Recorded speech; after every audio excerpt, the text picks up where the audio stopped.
The end of Star Trek Picard Season 2 is getting closer and closer, but is the plot of the second season actually coming to a close? After a few episodes where it seems like the main plot was sidelined in favour of what seems like side quests, we're back on track. Episode 8, Tired Mercy, is all about revelations and attempting to capture a Borg Queen, it would seem. But along with that, we're also learning about the main plot thread developments, such as Q and why he's actually doing this. Spoiler warning, we'll be discussing Star Trek Picard Season 2, Episode 8 in full detail. Turn away now if you've not watched it yet. Alright, let's go.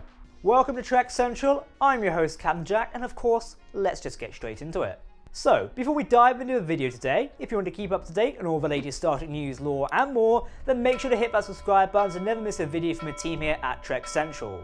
You can also follow us on social media for daily updates on the Star Trek universe. Now as always, please do let us know your thoughts in the comment section below, because if you are talking about Star Trek, then we want to hear about it. Okay? Engage.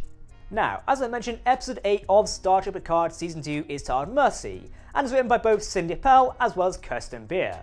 As for Episode 7, Joe Mendes is directing once again. Do you know what's interesting? Kirsten Beer is well known for writing Star Trek Voyager novels, exploring what happened after the show returned to Earth, and Voyager returning home. Given we have a connection to Voyager in this episode, it is cool to see Beer writing for a modern day Star Trek once again, as she did with Picard Season 1. Of course, the connection between Beer and Voyager in this episode is actor Jay Carnes, who played Lieutenant Duquesne in Star Trek Voyager. Here Carnes is playing FBI agent Martin Wells. As we originally suspected, it is alluded to at the start of the episode that a young child, likely Wells, had a run-in with the alien species when he was younger. Now sadly for some, myself included, Agent Wells is not Duquesne. As Guinan puts it, he is simply a man who appears to have had a run-in of aliens as a child, and therefore was in the right place at the right time, to ensure Picard and crew could continue their mission in the future. Wells' run-in of the Vulcans is a point of interest. As we didn't get any specific details, we can only theorize that these Vulcans, like others in their species, were observing humanity, apparently observing closer than other members of their species as well. Previously we had seen Vulcans observing from Earth before first contact occurred, as we see in the episode Carbon Creek in Star Trek Enterprise, where they unfortunately crash-landed on the planet. It seems like this group of Vulcans are taking on some planetary surveys. You know, before we do move on, I really wanted a cliche moment to happen in this episode.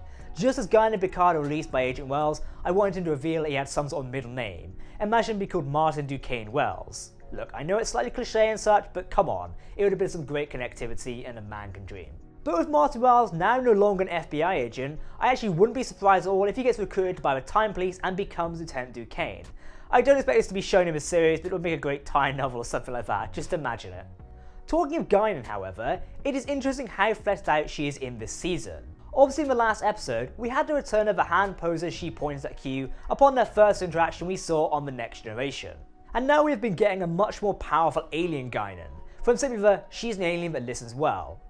I have to say I really do like this, and the part where she seems to have limited telepathy is also an interesting addition, though it makes sense that we haven't seen it before considering the strain it puts on her body. I also have to say I love the line Guinan says of, "I may be sensitive to the space-time continuum, but I'm not a clock." Ito Garai has really brought something wonderful to the already wonderful work of Whoopi Goldberg brought to Guinan as a character, and this just adds to the tapestry of the character so well in my opinion. Now finally we do get some more story development on Q's side. He is in fact dying. I really have to commend John Delancey's acting skills here. He pulls off a mad and almost rampant Q extremely well.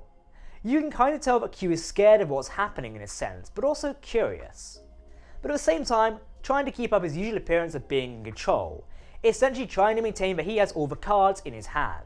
What is interesting is how this ties into what we already know about Q from Voyager, especially in his episode with Quinn. The Q wanted to commit suicide but there was nothing new for the Q to do. Well, it seems like Quinn was eventually right, and the next step for Q is death. And our Q almost likes that, knowing there's something exciting on the horizon, but it seems like he just isn't what he expected and he's become angry and somewhat sad about this. His interactions with Guinan are a highlight of his episode for me, especially he tries to click his fingers to vaporize her, saying that he can't even do that, much to our surprise as well. Guinan points out that she is unaware that Q as a species could actually die. I mean, so are we. We know they can be weird towards each other, which we've seen before, but permanent death? That's new. I think the biggest thing Q brings up in this episode is it's not the trap that he is interested in, but how Picard escapes it. We get this meaning of how humans are mentally trapped in the past and move beyond that and realise the story by our crew physically being stuck in the past. It's very science fiction to represent the inner struggle of humanity's condition and reflect it into science fiction reality. So, could this mean that Q is more interested to see how Picard gets out of the situation he's put them all in? It'll be interesting to see and understand Q's full reasoning behind this, especially linking back to the second episode of the series, where Q refers to this as a penance, and not simply as a trial. We have to talk about Rios. The story of Rios in the second half of Season 2 is working out well. This episode hammers home the point we've seen coming, and that him and Teresa are starting to get romantically involved. Though this now does open up the question of what's next for his character. Will he return home to the future by himself, take the family with him, or stay in the past? Either way, he's actively damaging the timeline, and potentially causing even more temporal ripples, it would seem. Though would Rios return to the future?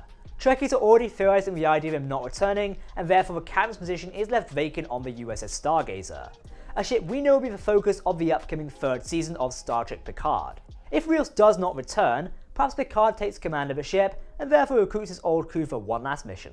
Okay, so Adam Soong working with Borg Queen is not what I expected at all when we were getting these threads laid out in previous episodes, but it does make sense, especially knowing the lengths Soong has gone to stake his legacy. It's also, I think, really nice that Spearhead Operations Private Military wasn't just a one-liner thrown out for world-building purposes, but actually fulfilled as a story purpose. It'll be interesting to see the capabilities of these not perfectly assimilated Borg soldiers against the force of La Serena, and we have seen such soldiers in the trailers with a zombie-like look to them and green sights on their rifles. I'm looking forward to it, though I bet money that Elnor cuts them down with a sword. Okay, so this episode certainly picked up the pace a little bit. This has been my main issue with the last 2 to 3 episodes of Star Trek Picard. While some of the story content has been great, it is somewhat detracting from the main plot at hand. Don't get me wrong, I love the idea of exploring Picard's mind, and last week we were getting a James Callis guest star appearance. It was fantastic. But I am super interested in the main plot of the second season personally. This episode really jumps back into the action about halfway through, especially during the conversation with Guinan and Q. Now knowing that Q is the one who is actually dying, which many of us theorised from the get-go, it's really interesting as a detail. It also really sets up the stakes of what's coming down the pipeline in terms of episodes. My only real complaint really is that much like Season 1 of Picard, I fear most of the action is going to be jammed into a 2-part season final.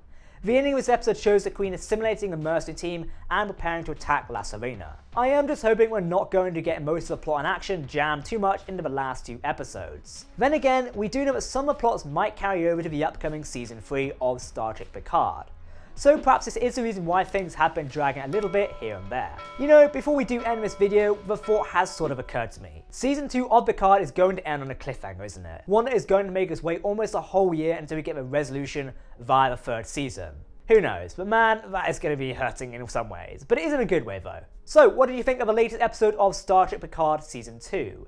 Let us know down below in the comment section, because if you're talking about Star Trek, then of course we want to hear about it. Like always, if you do want to keep up to date on all the latest Star Trek news, lore and more, then make sure to hit that subscribe button to never miss a video from the team here at Trek Central. You can also follow us on social media, or join our community Discord server. But as always, for now I've been Captain Jack, thanks for watching, and we'll see you very soon. Live long, prosper my friends, goodbye.